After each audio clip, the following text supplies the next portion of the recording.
Hello guys, আমার প্রথম ব্লগে তোমাদের সবাইকে স্বাগতম। স্প্লেন্ডারটা স্টার্ট হচ্ছে না।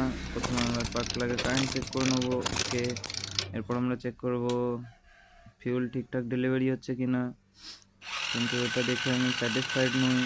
তো আমরা স্ক্যানার দিয়ে চেক করে নেবো কোনো ফল্ট কোড আছে কিনা, সেটাও কিন্তু আমরা পেলাম না। তো আমরা ফিউল পাম্পের প্রেসার চেক করব।